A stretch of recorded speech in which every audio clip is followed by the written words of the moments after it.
Good day, everyone. I am Naikali Mohan, and the topic that I will be discussing with you today is about curriculum implementation.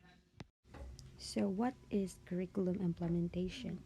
According to Locke and Lieberman, they defined it as the trying out of a new practice and what it looks like when actually used in school system. It is simply means that implementation should bring desired change and improvement. And also in the classroom context, it means teaching what has been written in the lesson plan. Implementing means using the plan as a guide to engage with the learners in teaching and learning process, with the end in the view that learning occurred and the learning outcomes have been achieved. So here is another definition of curriculum implementation. It refers to how teachers deliver instruction and assessment through the use of specified resources provided in curriculum. Curriculum designs generally provided instructional suggestion, script, lesson plans, and assessment options related to a set of objectives. So here are the four-step cycle of the curriculum development process. The first is analysis of purpose. Analysis of purpose, it is about identifying the goals and objectives of the curriculum. For example, it assessing the educational needs of students in a particular subject area. The second one is designing a program. A program design is creating a structured plan to achieve the identified goals. For example, is developing a detailed outline of topics, learning materials, and teaching methods for a science course. The third one is implementing the experiences in learning. So, learning implementation is putting the designed curriculum into action in the classroom. For example, teaching the planned lessons, activities, and assessments to students according to the curriculum outline. And the fourth and the last one is evaluating the process. The process evaluation is assessing the effectiveness and impact of the curriculum implementation. For example, collecting student feedback, analyzing test scores, and reviewing teaching methods to determine if the curriculum goals were met. So moving forward, and the next topic will be implementation as a change process. So before we dig into the topic, here are the features of change. It is a process, not an event. Um, it is because to make a meaningful and lasting change, it would typically takes time and would involve series of ongoing process and stages rather than just happening suddenly or a one-time occurrence. It requires time, energy, and resources. It is also achieved incrementally and entails a development in feelings and skills. So, curriculum implementation is a change of process. It emphasizes that successful transformations, whether in organizational processes, educational systems, or personal development, often require sustained effort, planning, and adoption over time. Although many curricularists agree that implementation is an essential aspect of curriculum development, it is only in the last 15 years that implementation became a major educational concern. Many assume that implementation simply another step in the curriculum planning process. They therefore expected to proceed from the planning and design stages to the actual implementation stages with relativists. So, implementation takes place as the learner acquires the intended learning experiences, knowledge, skills, and ideas, and also the attitudes that are aimed at enabling the same learner function effectively to the society. Therefore, putting the curriculum into operation requires an implementing agent, which is the teacher.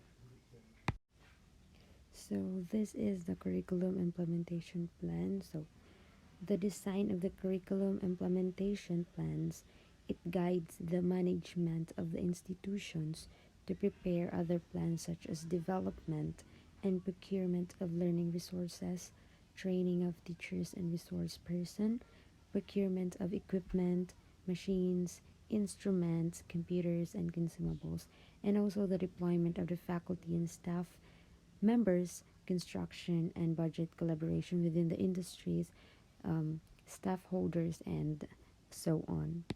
Moving forward, this is Kurt Lewins. He is the father of social psychology and he explains the process of change.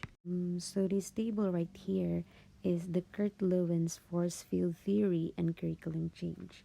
So, this model can be used to explain curriculum change and implementation. In the education landscape, there are always two forces that oppose each other. These are the driving force and the restraining force. When these two forces are equal, state is equilibrium or balanced. There will be a status quo, which means the current or the existing state of things or the way things are right now. If there will be status quo, then there will be no change. The situation or condition will stay the same, however, when the driving force overpowers the restraining force, then change will occur. So, if the opposite happens, that is when the restraining force is stronger. Then, change is prevented, is the idea of Kurt Lewins in his force field theory. According to Lewin, change will be better if the restraining forces shall be decreased rather than increasing the driving force.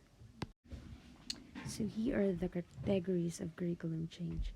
First is substitution, replacing elements or components within the curriculum without altering its overall structure or goals. For example, updating textbooks with more current information while keeping the same teaching methods. The second one is alteration, making changes to certain aspects of the curriculum to adapt new requirements or advancements. For example, is modifying lesson plans to incorporate multimedia resources for better student engagement. The third one is reconstruction, completely redesigning the curriculum to better align with evolving educational standards or pedagogical approaches. For example, is overhauling a language arts curriculum to focus more on critical thinking skills and contemporary literature. The fourth one is perturbation. It is introducing disruptions or innovations into the curriculum to stimulate new learning opportunities or address emerging challenges. For example, is the implementing a project-based learning initiatives to encourage students' collaboration and problem-solving skills. And the last one is value orientation. It is infusing the curriculum with ethical, cultural, and societal values to promote holistic development and social responsibility. For example, is integrating community service projects into the curriculum to foster empathy and civic engagement. So, moving forward to our next topic, it is about institutionalization. So, what is institutionalization? So, let's define it. So, according to Miles in 1983, it is a process of leading to the stage at which an innovation may be said to have become a built or accepted part of a school's curriculum. So, this means that the process of integrating an innovation within the structure or the behavior of the organization. So let us have another definition of institutionalization. It is act of thoroughly and continually utilizing and implemented instructional innovation throughout an organization or institution to a point where the innovation becomes part of the organization's culture and infrastructure. So this generally means that the innovation is implemented and it will become part of the standing operating procedure of the organizations or the institution. This is also the phase of the diffusion process that accommodates the refining and specific modification that can be done to the innovation in order for it to be efficient and effective with the different subcultures of the organization. So here is another definition of institutionalization. It is a new practices are routine for everyone, responsible for implementing them, and that the practices lead to the intended results. Until that time, change is not fully implemented.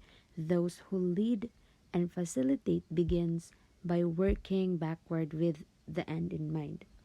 So, the responsible for implementing institutionalization in the curriculum is the teachers. The teacher will be the one who transmits the knowledge to the students, and they are the ones who are going to inform the students of what is being implemented.